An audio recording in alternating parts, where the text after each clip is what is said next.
All right, folks, let's get this meeting started. It is Monday, August 23rd, 5:30 for a special city council meeting. We're going to start this off with a roll call and determination of quorum. Nordstrom. Here. Weifenbach. Roberts. Stroman. Jones. Lehman. Here. Solomon. Evans. Drew. Armstrong. Here. We have a quorum. Next, we have the Pledge of Allegiance.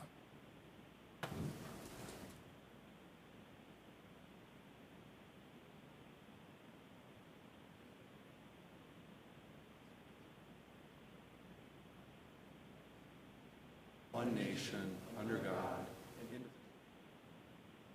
justice for all.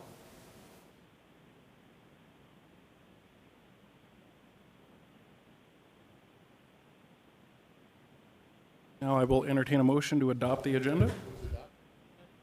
Motion by Solomon, second by Jones. All in favor? Any opposed? Moving on to general public comment. I don't see any. We'll open and close that. Non-public hearing items 1 through 2. Non-consent items. Item number 1, 2022 Mayor's Budget Presentation. I'm going to turn the floor over to Mayor Allender.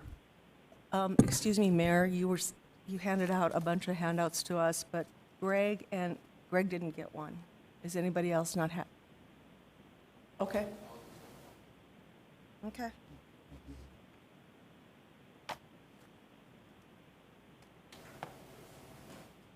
Okay, forget that. All right, thanks everybody for being here.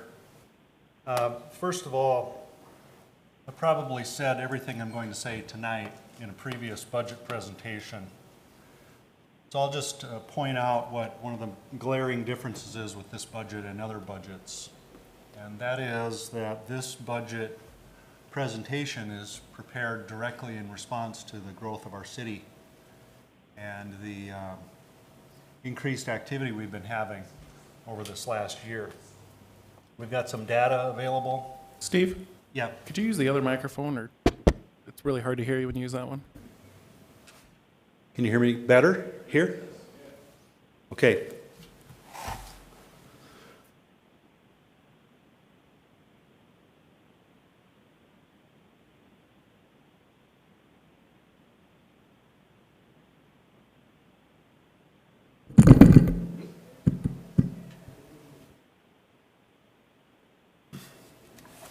Testing 1 2 3. Testing 1 2 3. Yeah. Okay. Okay. So as I was stating, this 2022 budget is created directly in response to the growing nature of our city. I want to acknowledge first the 12 department directors who've contributed to this budget and have gone through by and large, one of the most difficult years this past year of their careers in terms of keeping workforce on the job sites and finding materials that they need to do their jobs. And I want to especially acknowledge Pauline Sumption and Tracy Davis and from the finance office who put up with me during this budget process because I think they believe they have to, but I think I've done my share of annoying them over this budget process. I tend to drag this process out a little bit, and it could appear on the outside that it's purely out of laziness or procrastination, but I choose to do much of this myself. And that's probably an error in hindsight. And I also have a number of other things going on with my job. So when I get to this point here, I've put a lot of, there's this sliding scale of pain and suffering that I inflict on the finance department for helping me out with all the questions and the running the numbers and that sort of thing. So we'll start out tonight just with a quick review of what Rapid City's 7 core values are. And And then I'm going to touch a little bit on why we pursue these. And the answers I'm going to give you to why we pursue them, those aren't the only answers. There are some answers. But I believe in these 7 core values, and I believe the other department directors do as well. And we keep these in mind when we're budgeting. So the first, a balanced pattern of growth. As opposed to encouraging a boom-bust development phase. So we do this to manage chaos and balance supply with demand and help protect the availability of housing and durable goods and consumables. We have certain restrictions, we have certain standards to keep our infrastructure to the building code and to the code of public safety. And so we do this also to be able to project the resources we'll need to keep fulfilling those needs into the future. So it takes some effort to watch and control and influence and guide growth in the city. And all of the departments who have a hand in this are certainly being tested this last year. Next, a vibrant, livable community. I think this is primarily to recognize and celebrate the part of life that is outside of work and to enhance the quality of life in our community. It may sound funny to some. In fact, I don't ever remember it in a civics lesson or social studies, but the government having some role in influencing a better quality of life. Your core values say that that's part of our job, and we believe it. A safe, healthy, inclusive, and skilled community. Public safety is paramount in government. And I'm just not talking about the first responders, the emergency workers. I'm also talking about the essential infrastructure like water, sewer, wastewater, and drainage, and all of those that more than anything else keep us safe and healthy. Furthermore, healthy lifestyles, skilled and diverse workers are essential to a healthy economy. Efficient transportation and infrastructure systems to provide a variety of travel modes, air, vehicle, bicycle, pedestrian, transit, and freight, and to maintain the systems to allow the safe transport for goods and people of all ages and mobility. Economic stability and growth. I think it's our duty to diversify the economic base and provide alternatives to tourism. Tourism is very good, but we would not be wise to put all of our eggs in one basket. Also, economic stability comes with an emphasis on primary jobs and new business, the type of jobs that are going to create other jobs when they come. And outstanding recreational and cultural opportunities. Our Greenway is a living tribute to those affected during the 1972 flood, and this legacy created by tragedy now improves the quality of life for others. This Greenway we have through Rapid City is a gem. A healthy community is a prosperous and happy community, and also, and perhaps most importantly, Rapid City has a rich Native American culture that should be celebrated and shared. Responsible, accessible, and efficient governance. Local government is closest to the people. All of you know this when you go out grocery shopping or go for a walk in your neighborhood. Government should be interactive and collaborative. That's part of the deal when we sign up here. Citizen leaders and legislators are accountable to the citizens. We have a responsibility to be fair and balanced in our approach to issues, balancing city revenues and expenditures over the long term, and working for sustainability and continuity of services. Responsible, accessible, and efficient governance allows us to achieve the goals that we set for ourselves. So, right into the economic indicators, what's gone on in the last year. One of the benefits of stalling this process just a little bit is that I get a full 6 months of information, and in some cases I get 7 months of information. I think that paints a more accurate picture.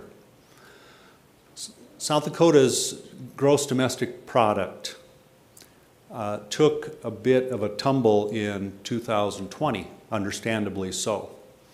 17% reduction. Rapid City's GDP also took a reduction of about half as much. So still, considering all things, not bad. And we're off to a great start in 2021.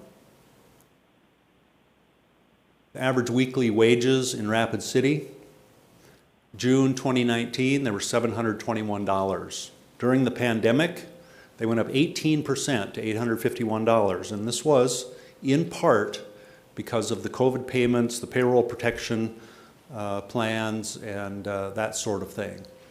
But in June of 2021, they're now at $898, another 5.5% increase. And I think of all those increases, the latest one, 5.5%, is most impressive because we've seen the last of the payroll protection plans and the COVID payouts to employers.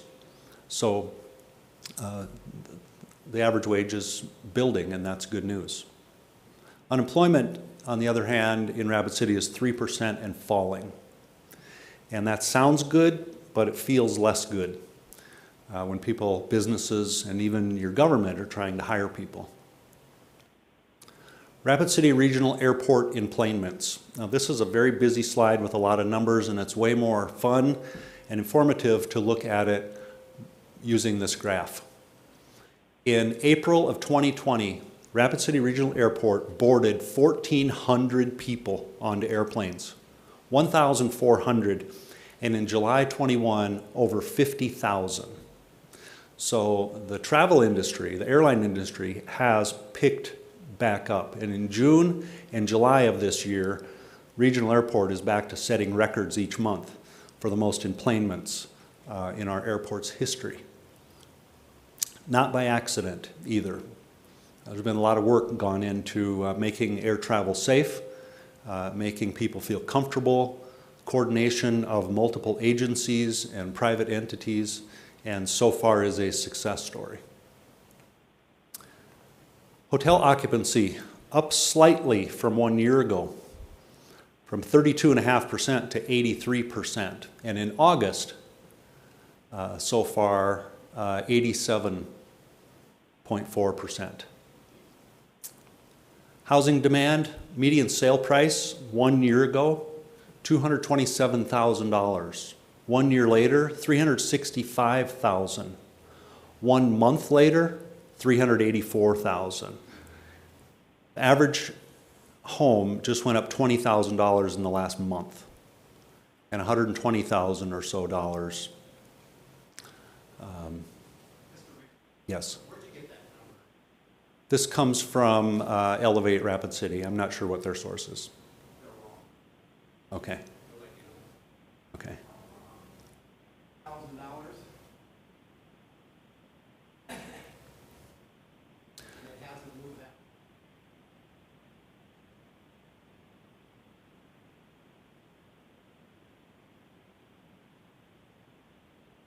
Okay, moving on.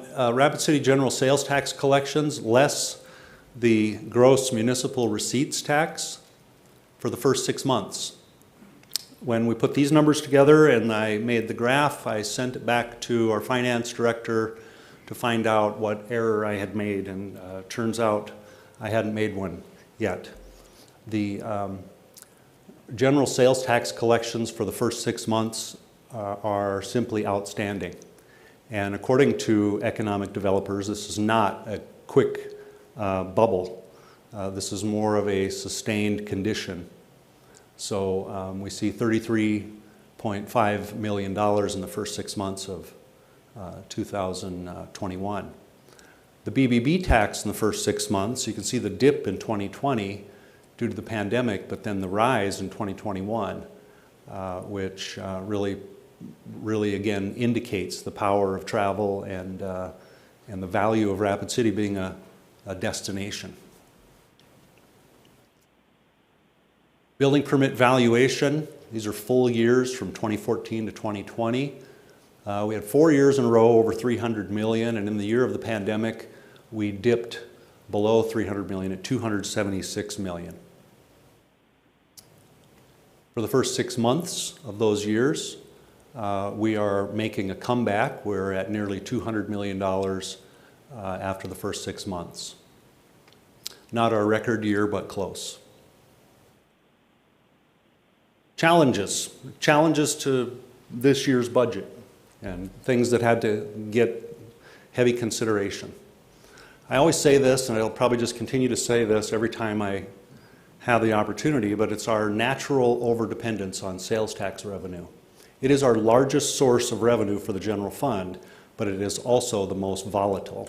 So a slight glitch in sales tax earnings can have a trickling down negative effect on the budget. This last year, last 6 months, looking into the next year, we're looking for a very strong year for sales tax revenue. Vision projects over the course of time have added operational costs without adding additional revenues to operate them.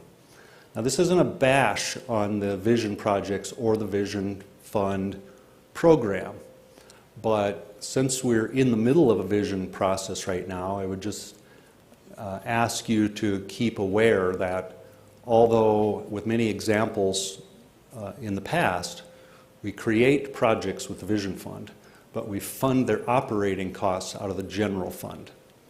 And so there has to be great care taken in how we come up with this. We have stagnant fees and charges. Now, in the enterprise funds, they are prompted to do a better job with fees and charges because that's their operating revenue. And, but the general fund, that's not necessarily the case. The general fund, if the fee and charge no longer covers the service, then the service becomes subsidized by the remaining taxpayers. And so in some of our fees and fee schedules, we have not changed the rate of some of the fees in 3 decades. The dollars coming in are more, but the rate is unchanged. And I have some specific recommendations for that when it's time to take these things on. But looking into the future, we should be willing to take a look at our fees and charges across the board.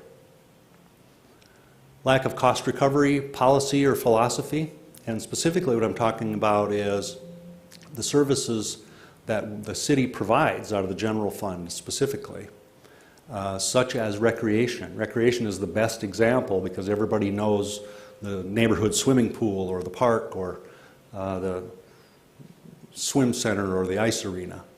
These things do not make their own money. And this is no scientific analysis here, but if we were to try to break even on a city swimming pool, we'd be charging kids $20 or $25 every day for swimming. So we end up in at least one of our pools subsidizing each customer about $9 a day. This is understood, that this is how recreation works and that this is how the general fund works. I just got done reading the goals that suggest that we do things like this to make Rapid City or any community you live in a great place to live. No one would tolerate having a gate and a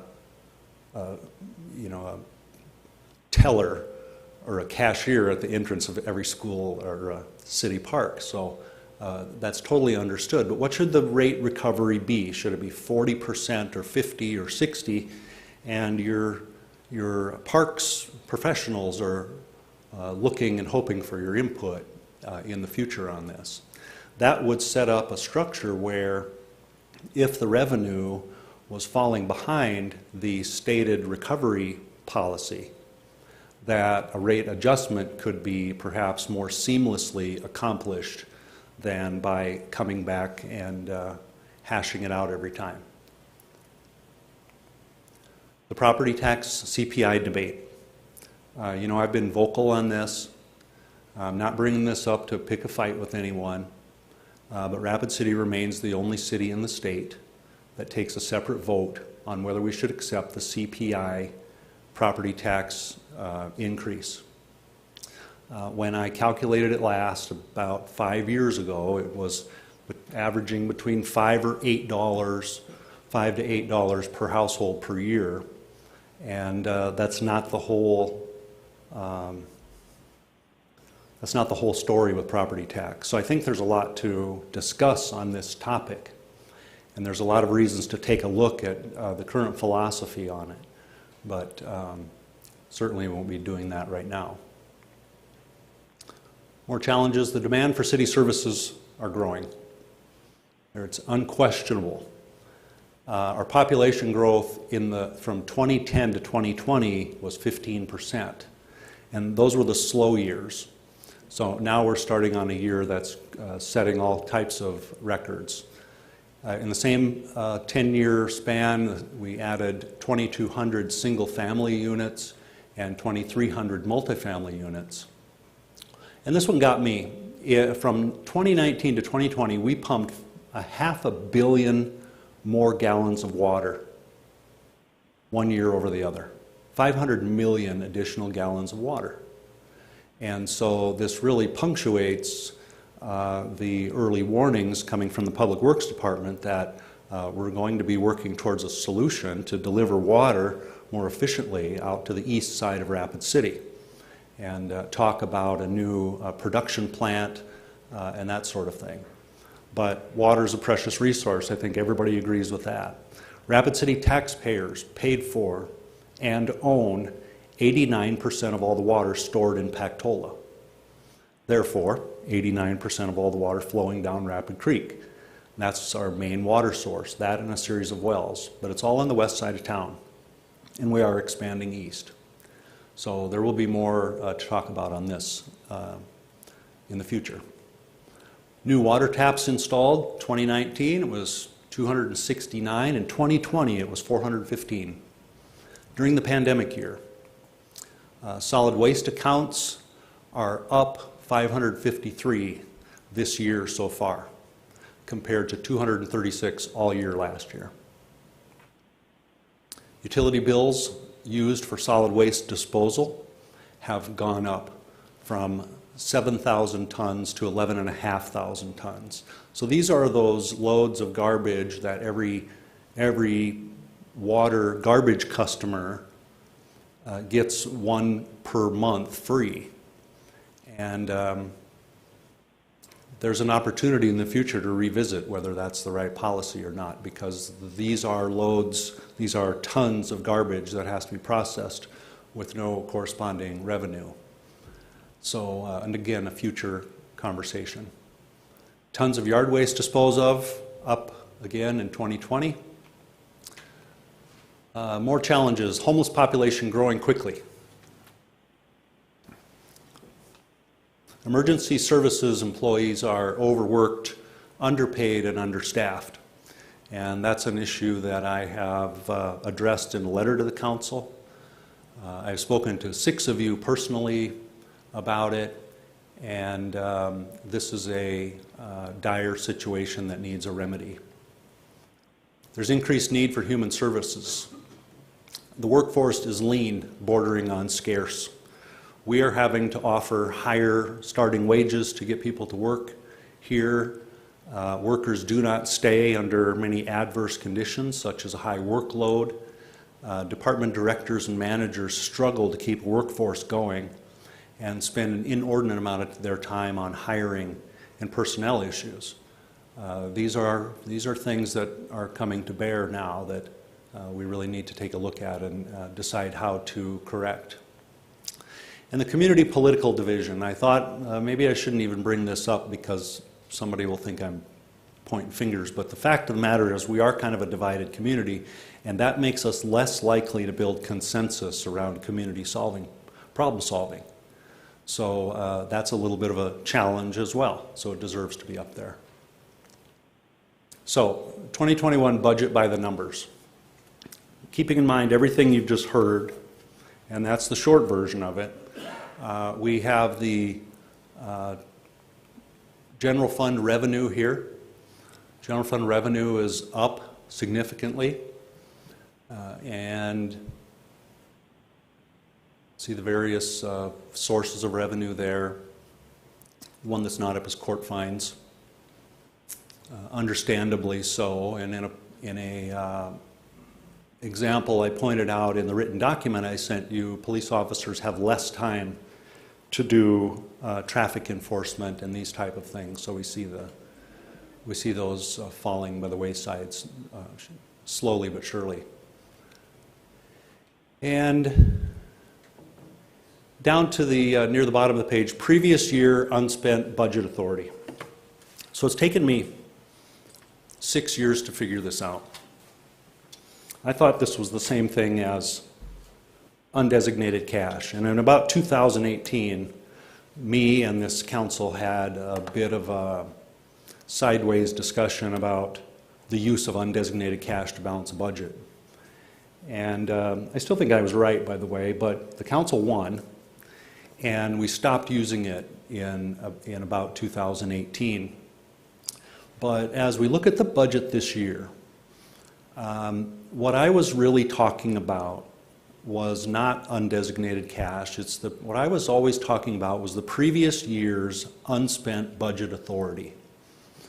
And I'm drawing a distinction between that and undesignated cash, because undesignated cash is the bigger pot of money that remains undesignated at this time.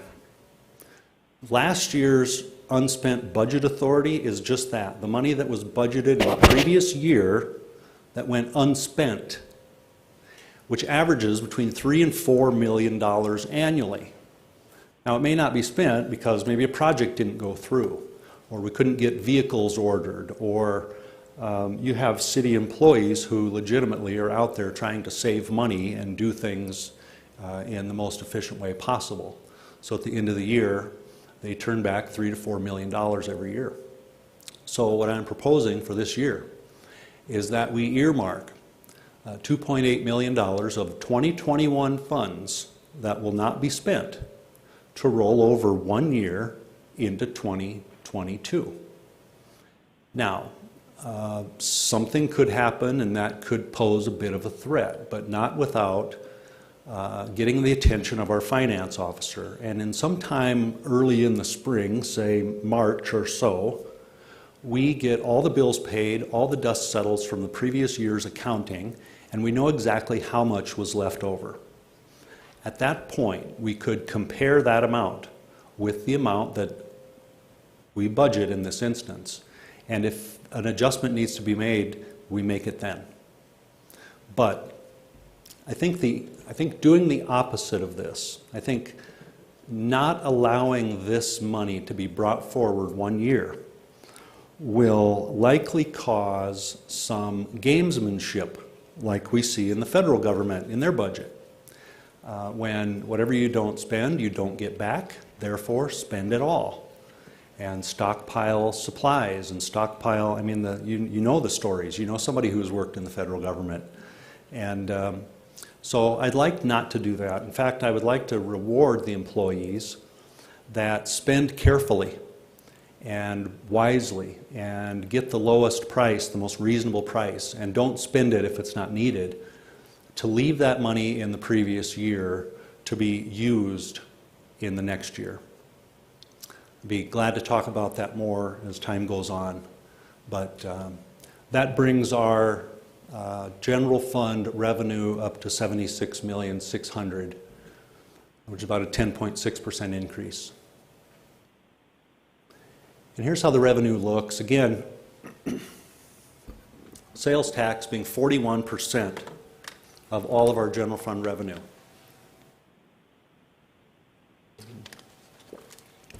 Property tax at 27%, and then government revenue at 6%, and they all, interdepartmental charges, they all go down from there. But that's the bulk of it.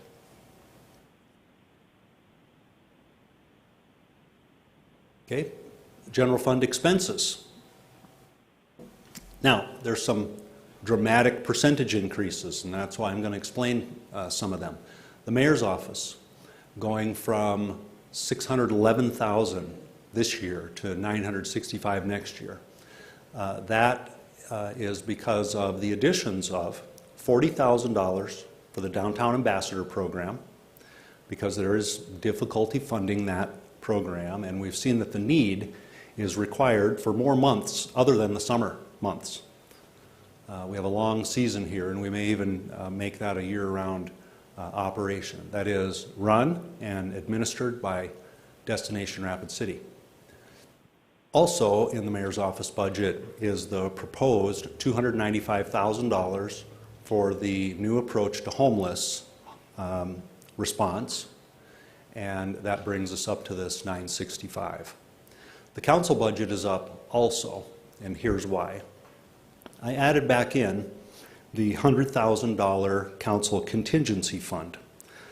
I believe there are times when the council needs to fund something that comes up on shorter notice than going backwards in time a year or year and a half and budgeting for it.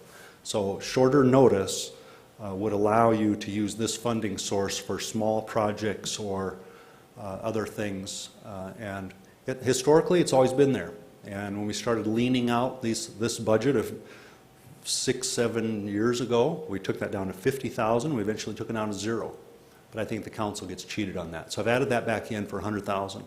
Also, what you have in there is a little bit of extra funding for a pay increase should you decide to accept it. And then also is $15,000 for the Youth City Council. And that amount is being matched by Pennington County. And that will allow greater experience and outreach for that group. They will attend the National League of Cities Conference for Youth. And they are proving to be a very valuable asset to Rapid City. So, and honestly, I wouldn't have guessed Pennington County would have proactively chosen to support that program as well. So the others, the attorney, there were some adjustments made in how that office is funded through the risk management program. So there's typically some variations up or down in these budgets. Public Works, though, is one of these departments that is requiring growth, and that is to keep producing and to keep providing service to the people who want to develop this city. The police department, with an increase of 14%, that represents all of the normal cost increases, and with the addition of 12 new police officers, as documented in the memo I sent you. Fire department also is needing to grow in this budget. They will add three more mobile medics. Those are out of the general fund, and those have made some early signs of progress in the fight with the homeless situation. And have reduced ambulance rides and ER visits, and then also they'll add a training officer so that they can start to pursue fire accreditation.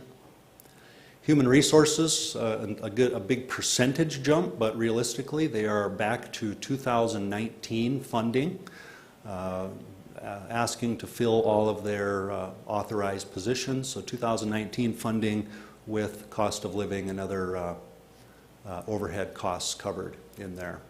The library, the asterisk is just to demonstrate that the library budget you see, $3.6 million, is for the city part and also for the county part.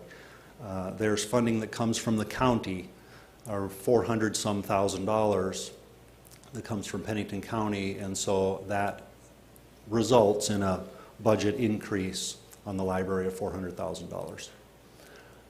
Finance, making some minor adjustments toward growth. Information technology is one of those departments that we didn't have to worry about in the 80s, but these individuals in IT are working to fix our potential problems today. First of all, they are budgeting in CIP for a new audio system that will go with our current video system. be much more flexible, much more efficient, and less troublesome. And also, we're working toward computer security. We're going to adopt some real-world computer security platform, and that's going to secure the IT infrastructure.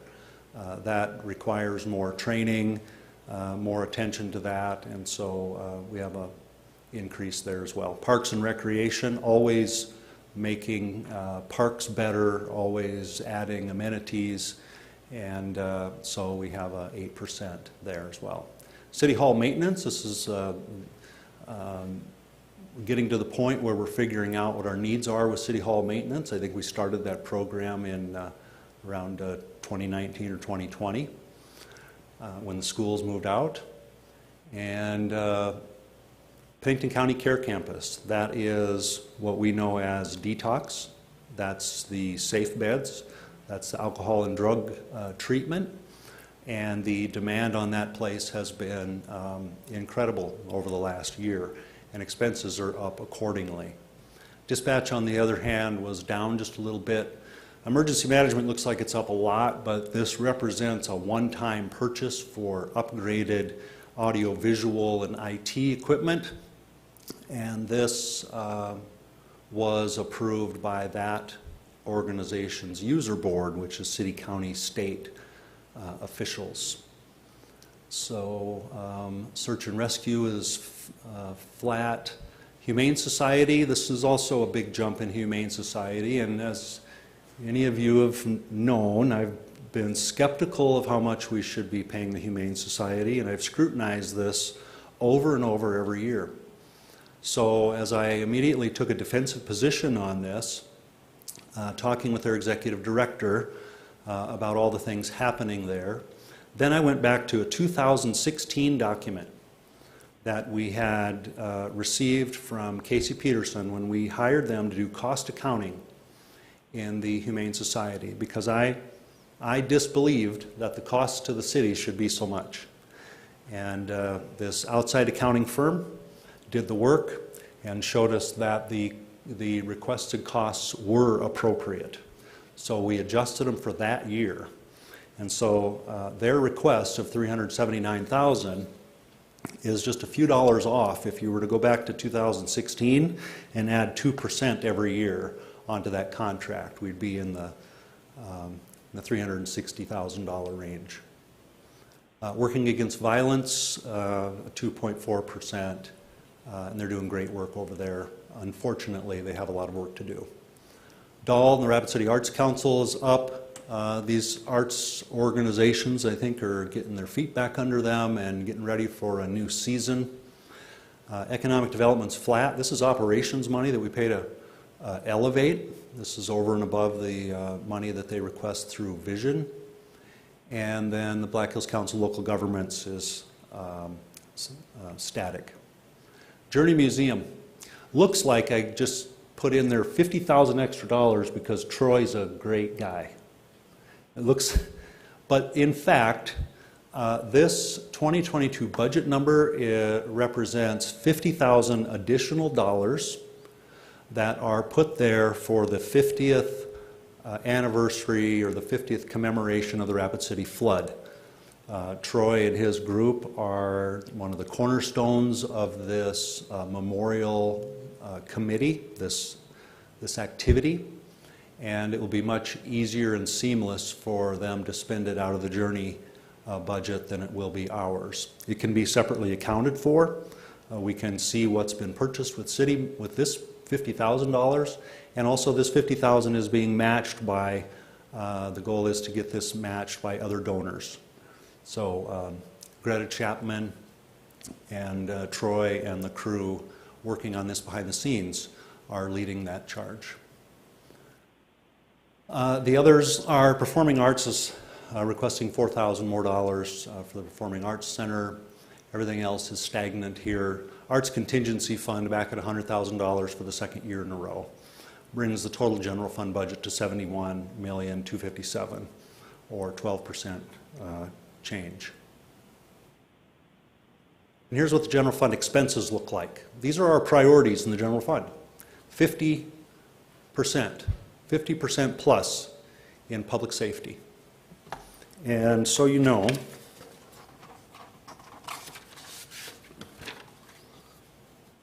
public safety is the police department, fire department, dispatch, emergency management, search and rescue, and 50% of the Humane Society. That's the animal control portion of that. Other big parts, Public Works, 18.7%, Parks and Rec, 12. You can read all the other pie chart sizes there. Arts and culture remaining at 1.15%. You might remember a few years ago I wanted to get that down to 1%, and I'm still licking some wounds for trying to do that. So we're at 1.15 right now. Enterprise funds. The monument. I just changed this from the Civic Center 2 hours ago. Been looking at it for a couple of months.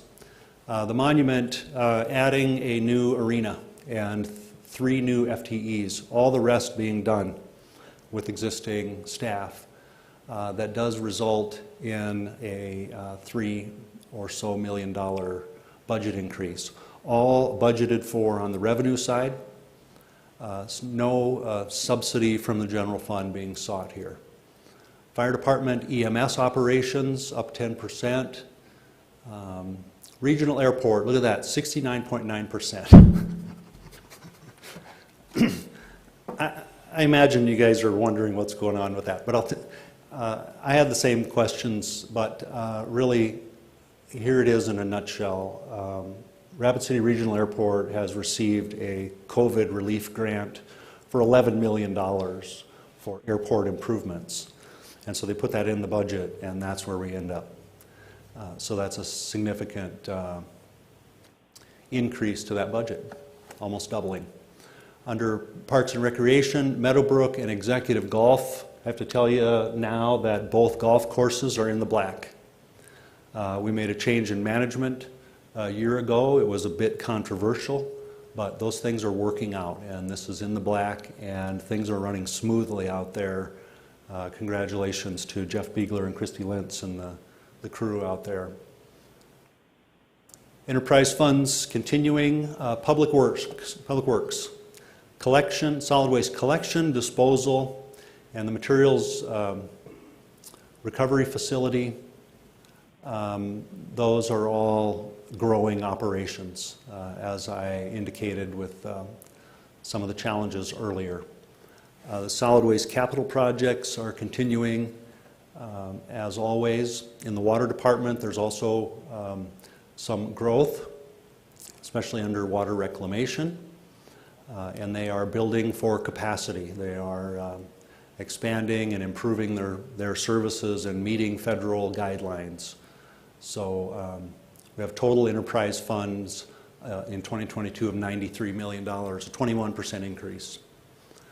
Then the other category, special revenue funds, internal service funds. This is vision and a bunch of things that Pauline Sumption can advise you on. But there's another category of $40 million. So the total general fund and the total enterprise funds total, our grand total is $204 million, 15%. Infrastructure spending, up a little bit. This chart lets you see where exactly. Up some in streets, and then water and water reclamation, stormwater, and parks, for a total of $33 million in infrastructure spending for 2022. Here's some opportunities. Positive growth is occurring. I say this is positive growth. And I'm not blind to the fact that if you're looking for a house right now in Rapid City, it does not feel very positive. There are very few houses out there. I think just from a homeowner standpoint, my estimate is you're either going to underspend or you're going to overspend. And so perhaps the bubble on housing will be determined by how many people overspend. and then have to course correct down the road. But positive growth overall is occurring. We are currently the 4th hottest housing market in the nation. Again, this is good if you own a house. It's challenging if you don't and you're looking for one. The building industry is healthy and productive, although they are plagued by personnel shortages. Elevate Rapid City, the Innovation Incubator is now open with 75% occupancy. The 5th and St. Joe Street lot decision is near. I don't want to predict. I've already been wrong a couple times on this prediction, but I do know that we have sent the developers agreement back to Lloyd companies, and when they send it back, I anticipate it's going to be ready to get in front of you. But Joel Landine's been working hard on that as well. But that decision is imminent. Ellsworth has officially been named the primary B21 base, and there will be a variety of benefits to that, namely jobs in the area. And we have a recent influx of young professionals. And recently, Insurify just announced that Rapid City is the best environment for young professionals in South Dakota. And this so far makes it seem like the plan is working. The Innovation Incubator, the new breath of fresh air in economic development, the new fabulous resource in that building, and we're getting some real benefit from these things. Downtown living is on the rise. Again, if you don't live in the downtown, you may take this as a bit offensive, but it's not intended to be. A city's success can be measured in large part by the success of its downtown. Today's successful downtown neighborhoods include a large permanent residency population and common retail outlets like drugstores, grocery stores, medical offices, clothing stores, rather than specialty items. So we are taking some significant steps in that direction. In fact, the building that is being built on the old Imperial Hotel lot, 3rd and St. Joseph, that project is coming along nicely, and that developer would like to build more in downtown Rapid City. I have been getting some comments from developers and other interested parties about some of the roadblocks of building and living downtown, primarily the noisy train.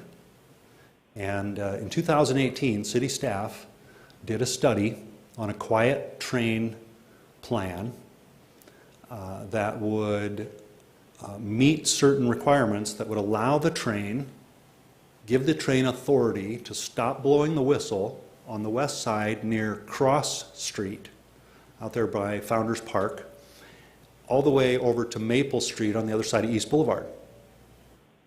This possibility, and at the time, frankly, we did the engineering studies, the cost estimation, all of that. But in talking with the council members at that time, there really just wasn't the appetite for it at that time. There were many other priorities. So we boxed it up to wait for a better time. So this year during the vision process, we're bringing that back as a city project to be evaluated by you. And I think the price has gone up, obviously, like everything else, from about $4 million to close to $5 million. I don't have the exact figures on that. That is everything from physical barricades for cars and pedestrians, synchronized traffic lighting so that streets where the railroad is blocked will not get loaded up with backed up cars. There's all types of safety engineering going on here. So you'll see that and get a presentation on that down the road a ways. Currently, dozens of new companies considering locating to Rapid City. And several of them are national chain retailers and restaurants that are considering a move here too. People see what's going on in Rapid City. and that's good for us. So the first bullet point, positive growth is occurring. Innovation Incubator open, 5th and St. Joe, Ellsworth, young professionals, downtown living. All these things are very closely related, and they're very, very positive for us. Budget timetable. Pauline can advise more on the budget timetable, but all I know for sure is that she is requesting to have the first reading of the budget ordinance at the first meeting in September, which is September 7th on a Tuesday. So that's it for the presentation. I can take questions now, and if I can't answer them now, I can take them down and we can send an email tomorrow or the next day and get them answered as quickly as possible.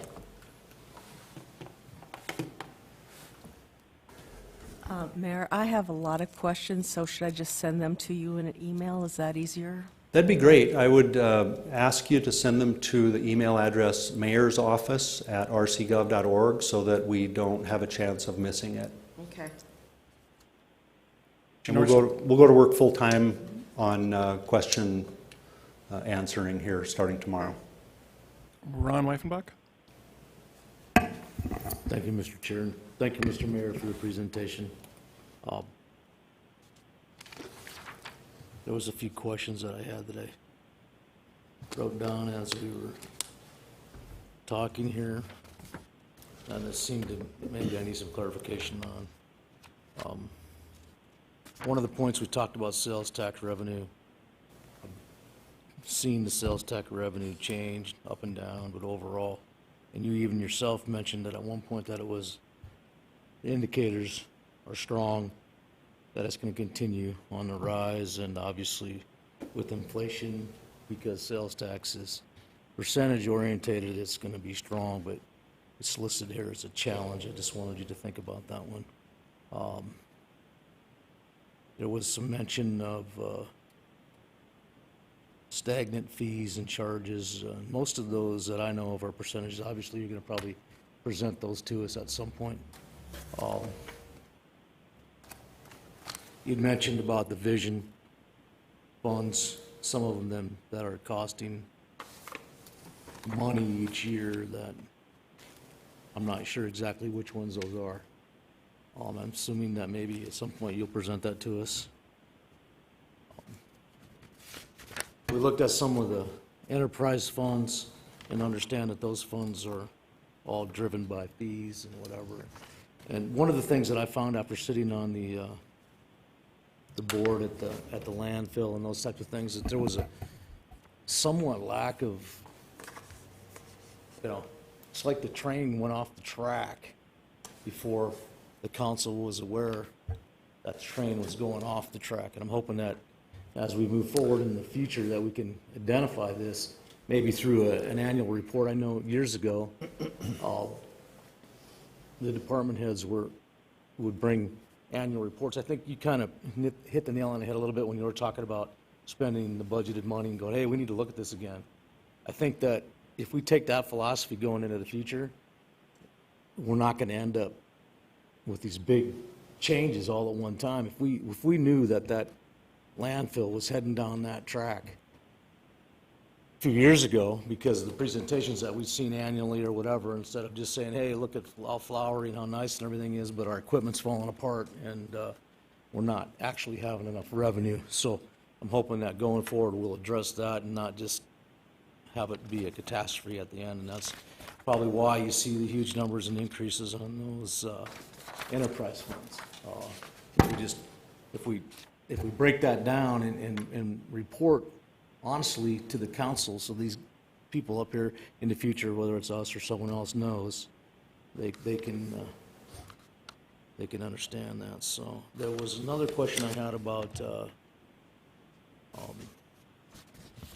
the numbers on the landfill, just per se, on the tonnage that was being delivered by the water bills over the previous year was like 4,000 tons, but yet the collection was only up 2,700 tons. So I question whether those numbers are correct or if that's not a better route to go, because if we're not paying those guys to collect it and the people are taking it out there themselves, we're probably actually saving money, so. But again, I do appreciate it. There's a lot of questions that I have. I'll probably send to, your request, send them to the mayor's email, so. But those are just some things off the top. I really think that it's important that we understand before the train goes off the track, you know, that we have an idea that it's going off the track, so we don't, at the end, have to, you know, then we could be held accountable for that going, you know. If we'd have known through the period of time with the landfill, because they went through several years like you'd talked, they've done a reduction, and then all of a sudden, they were working out there trying to just keep everything together, and all of a sudden we had to come through and make huge increases. You can see it's relevant here on the numbers that the... You are the last party in the conference. You will hear silence until the conference begins. Thank you. I'll let someone else speak. Thanks for those comments, Mr. Weifenbach, and I agree with you on the annual reporting and more importantly on the honest reporting from council. I know that's been an issue in the past. I know there's the either politics or the fear of politics that has weighed into this at some level, and it's looking backwards, it's embarrassing. So looking forward, I think this is something we can easily make an attempt to avoid in the future. I agree. We can only look forward. I mean, look backwards does us no good. We all know that. And Yep. if we're scared to make those decisions, then we shouldn't be sitting here. Mr. Jones? Thank you, Mr. President. Mayor, thank you very much for the presentation.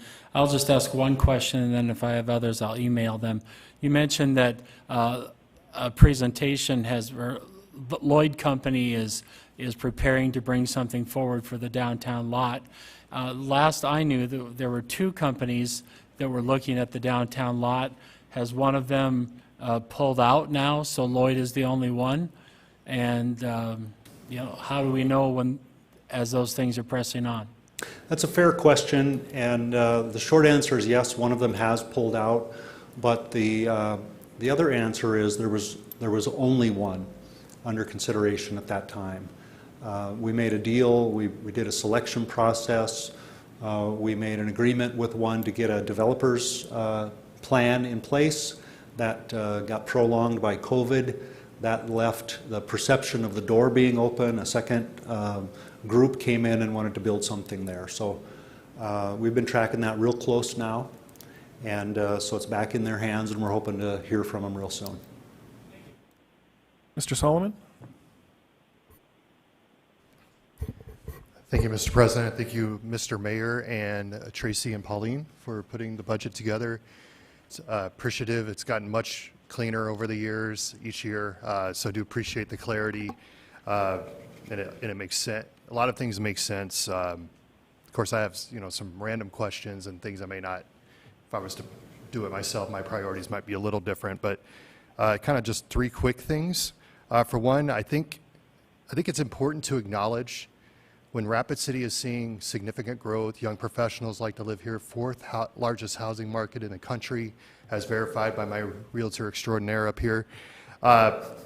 We've seen an influx of people coming into our community. We cannot deny it. That is, a lot has to do with the great management of our city, economic development, those sorts of things, but we cannot ignore the fact that the single biggest reason people are moving here is because of the personal freedoms that we enjoy here. And that our job is to preserve and protect those inherent freedoms as much as possible. That's why people are living here. In addition to the lifestyle and opportunities and relationships, it is liberty and freedom why we choose to live here. It's one of the reasons why I choose to live here. It is why we're growing. We can't ignore that. I think it's good to acknowledge that that is a real, legitimate reason people are moving here. And so that means preserving freedom is good business for Rapid City. So I just want to acknowledge that. Two, and you may not know this off the top of your head, but it's a pretty big deal. How much do you think of our annual budget do we put towards the homeless challenge that we have? No less than $15 million. And that comes from about half of our police department budget, probably more at this point, and about half of our fire department budget. That covers the homeless issues, the addiction, the medical calls, the crimes, the disturbances. That number is growing. And I might add that that's $15 million that can never produce a positive result. That is not intended for lifelong life change, lifelong treatment. We are taking people to the hospital, breaking up fights, picking up people and taking them to get sobered up, managing that chaos that comes with the large influx of homeless. So that is absolutely the worst money we spend in the city, undoubtedly. So it's if we figured it out a little closer, we'd probably find out that it's more than that. But I'm confident on $15+ million. And that's significant. And It's so $40,000 a day. I do think there is something to be said about being wise with taxpayer dollars and investing in things that might help reduce that annual amount. So anything that we do to address the homeless issue, obviously we want to help folks out of homelessness, but the intended goal should be less homeless people, less funds being spent on that each year. That should be one of the stated goals that we have to whatever programs. And I know you sent us a letter, and there's some good ideas. I think there's some intriguing opportunities in there, but $15 million a year is significant. I mean, and that grows every year, I imagine. Absolutely. The third one is a little easier, and I thought I'd ask this since Troy is here. I am all for the $50,000 for the 50th anniversary or commemoration of the flood.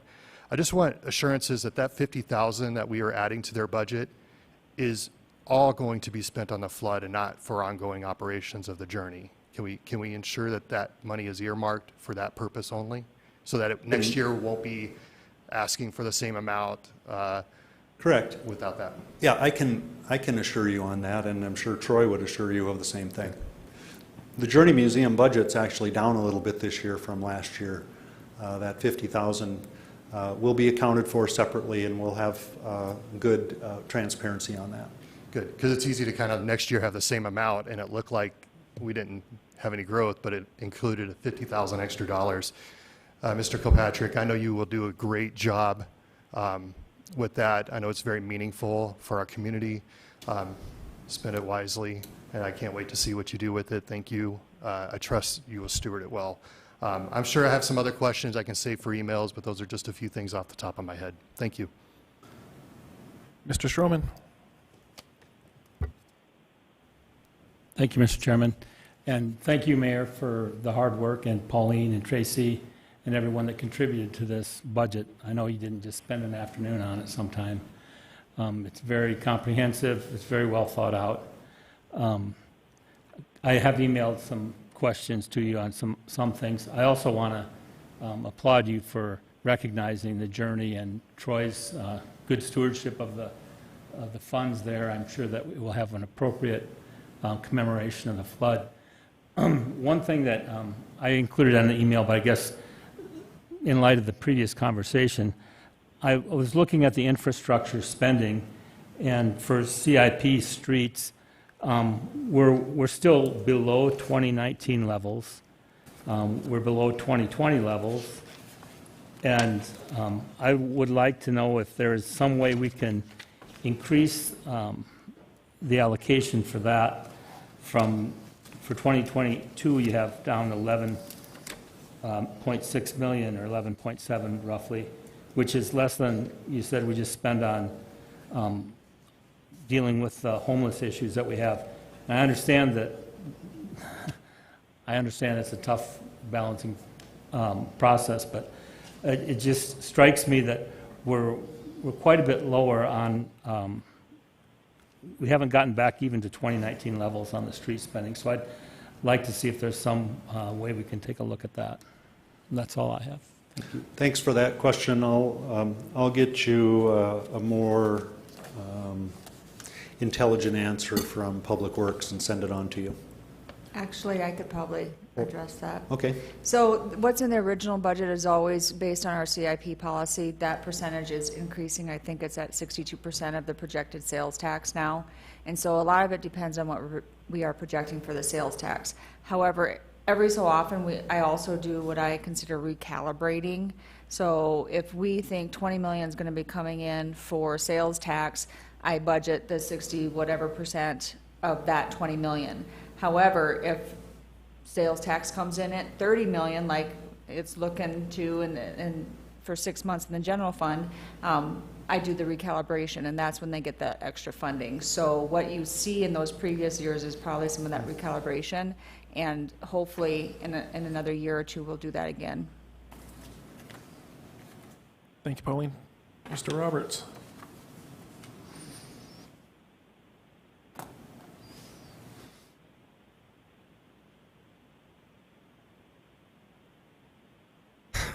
That's probably Hello? intentional. Oh, yeah, more than likely. Thank you, Mr. Mayor, for your budget presentation. Can I ask Pauline a quick question? Of course. Oh, I guess I have to ask the council president. I'm sorry. Of course, Mr. Roberts. Thank you. Pauline, so looking at your projected revenues and the 2020 budget, it looks like there's about, what, $5.4 million worth of undesignated cash in there? Is that what it's going to be? Have you ran those numbers yet? For going into the 2022 yes. budget, it's actually going to be closer to 8 million undesignated at this point. Okay. Because that's a number we used to always discuss. Remember, we'd always take it right up to the very edge, and then we'd have to cut stuff. Right. You know, so, you know, if we are going to have some money in there, and Mr. Stroman's worried about streets, just like I am, we may be able to look at that, you know, into maybe the fall or after the first of the year, and we could spend some of that money if we actually have it. That is correct. So anyway, I just wanted to bring that up. You know, and it's shocking, you know, what we are spending on the homeless, and it's shocking the homeless situation and problem in Rapid City, and watching it over the years and how it just increases year over year over year. But I think that we really need to be realistic in this, and we need to realize that there's always going to be a certain amount of people that no matter what we do, they don't necessarily want our help. And I think there's going to come a point where we're going to need to find a way to be able to put resources into the people that want help and not the people that just want to take advantage of the taxpayers' money. So, you know, it's a really interesting, terrible fine line that we have to walk here, and I don't want to sound cold-hearted, which I probably am anyway, but I don't want to sound that way. But, you know, it's very difficult when you're putting this much of our city's resources, and we have our constituents that we're accountable to, and they're calling us and talking to us and saying, why is my street falling apart when you're spending $15 million on the homeless? You know, so it's awful. What do? I don't know. I don't think anybody on this council knows. I don't think anybody in this country knows, because it's not just a Rapid City problem, it's a problem countrywide.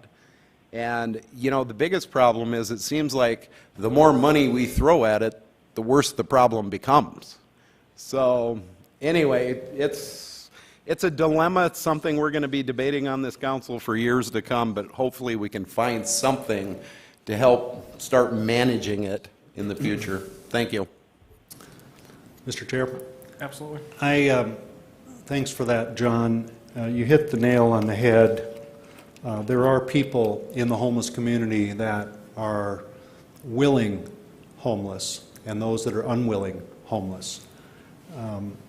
I spoke with a woman downtown a week ago who told me that she was homeless, but she didn't want to be. And so she was looking to get back to central South Dakota and didn't know how she was going to get back, and I heard her whole story. And so when I got to the point where I asked why she was here, what brought her here, it was her adult son, who was a chronic alcoholic and couldn't stay out of trouble, and she was here trying still to supervise him and raise him. incredible amount of dysfunction that goes on in society, and the homeless community is the best example of that. People wrongly see the homeless as a bunch of lazy bums.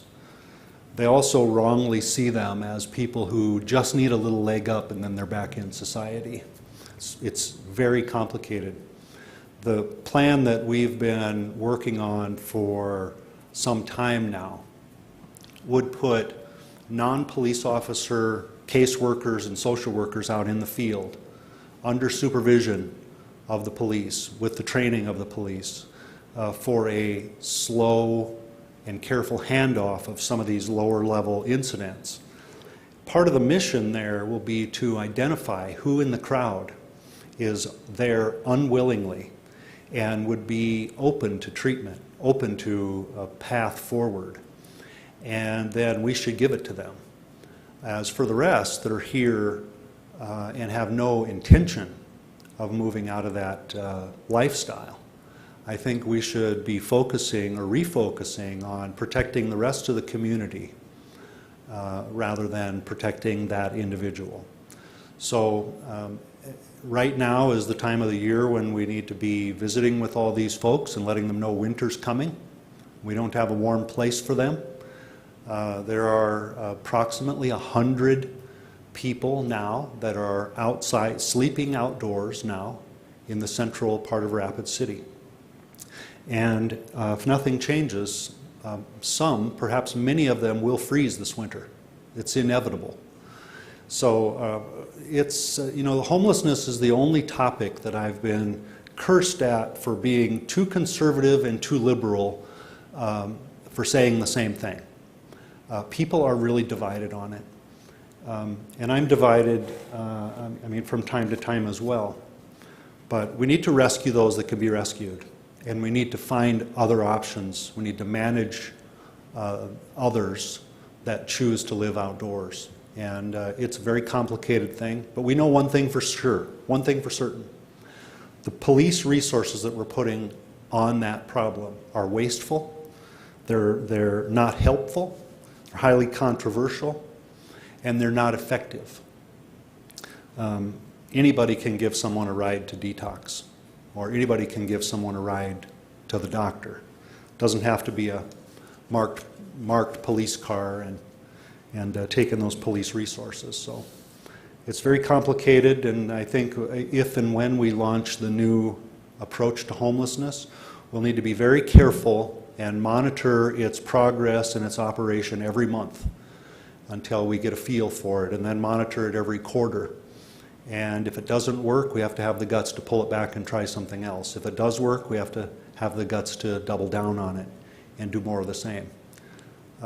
It's to the point now, and I've been working around homeless people since 1985. It's to the point now where a homeless person, a couple times in the last month, someone's pointed me out as being the mayor.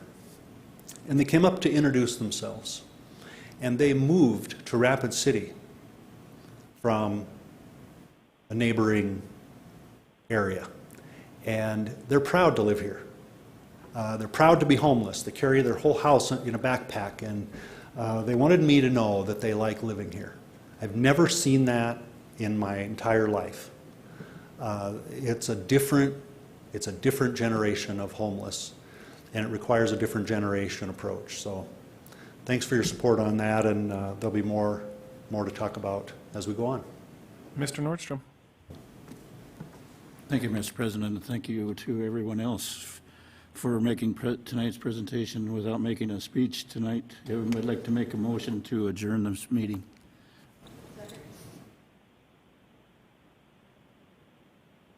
Get a motion to acknowledge. Motion by Evans, second by Roberts, to acknowledge. All in favor? Any opposed? And we're adjourned. Thank you, everyone.